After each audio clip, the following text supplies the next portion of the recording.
All right, let's get right into it. You ever look at some creators and just wonder, how do they do it all? The output seems almost inhuman. Well, today we're going to pull back the curtain on one of them, Nicholas Alexander Benson. We're doing a deep dive into the raw data from one single incredibly productive day. But first, to really get what makes him tick, you have to understand this one word, one-ironaut. It means an explorer of the dream world. And for Nicholas, this isn't some passive thing that just happens when he's asleep. No, this is the quarry. It's where he mines the raw material for pretty much everything he creates. So on this one day, August 5th, 2025, he logged everything. I'm talking dreams, tech frustrations, little bits of news he read, creative breakthroughs. We've got the logs, we've got the notes, and we're going to piece together exactly what a day in his life looks like. So to understand the day, first you've got to understand the system, the machine he's built his life around. This is his creator's blueprint. So who is this guy, really? I mean, picture this. He's putting out content on YouTube and Substack every single day. But he's doing it while eating just one meal a day and following a super strict exercise routine. He's also what's called a pro-AI accelerationist, which basically means he is all in on using artificial intelligence to push his art into new territory. And the fuel for all of this? It all comes from those explorations into his own dreams. And that's exactly where his day begins. Not with an alarm clock, not with a cup of coffee, but with the spark that ignites everything else, the morning dream. Get this, his day kicks off at 4:30 a.m., and his log notes are very specific. He enters a lucid dream by intentionally using sleep paralysis. So his mind is awake, but his body is still asleep.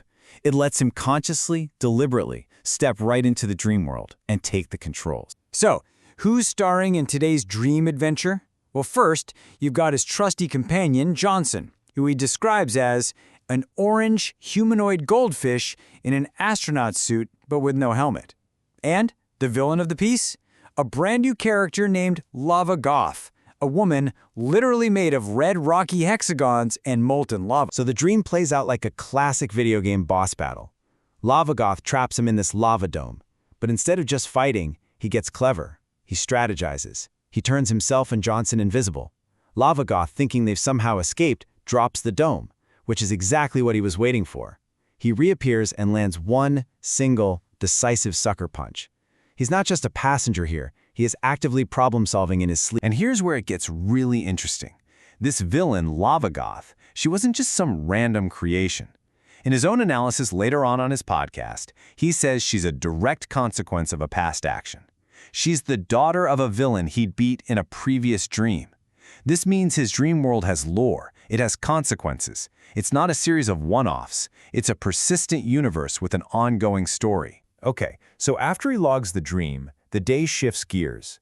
He goes from internal creation to external input. He plugs into the world. Let's see what caught his eye. First up, something fun. He notes that the Mighty Morphin Power Rangers are coming to Fortnite. You know, as a guy who creates his own Super Sentai-style stories, this kind of crossover is right up his alley. Then, something a bit more significant. He logs that the US government approved major AI models for official use. Now, for an AI accelerationist like him, this is huge. This is a massive step toward the technology he uses every day becoming completely mainstream. But this was the big one. A cryptic message from OpenAI's Sam Altman teasing a new open-source model was going to be released that day. For a hands-on creator like Nicholas, this isn't just news. This is a new tool, a new paintbrush about to fall from the sky. And that new tool, it leads us straight into the central conflict of the day, a moment that really puts his dedication to his craft on full display. It really all comes down to this simple question. What do you do when the tools you absolutely depend on are suddenly not good enough? And just look how fast this all happened. At 11:52 a.m., he's downloading the new model. By 1:05 p.m., he hits a brick wall. His laptop just can't handle it, not enough memory. And the log shows that in the exact same minute he realized it was a problem, he bought a new one. Zero hesitation. Just problem, solution, done. And we are not talking about a small, casual purchase here. He dropped $2,000. Instantly.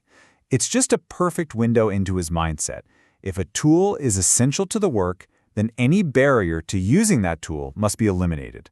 Immediately. And he didn't just get a little bump in performance. He bought an absolute monster of a machine. We're talking 64 gigs of RAM, a massive solid-state drive, a powerful graphics card. This was not just a fix for today's problem.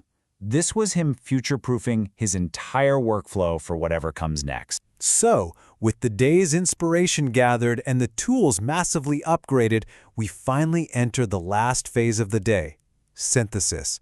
This is where it all comes together. This is where he turns everything into actual content. Remember that lucid dream from 4:30 in the morning with Lava Goth and the Dome? Well, by the end of the day, it's already been turned into a song for his Dream Tune series. This opening lyric takes that dream narrative and turns it directly into art.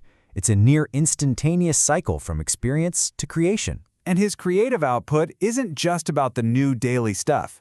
On this very same day, he's pushing his bigger projects forward. His book, Dreamfall, is going live on major platforms like Barnes & Noble. The daily grind is what fuels the long-term vision. This is where you really see the scale of his entire system.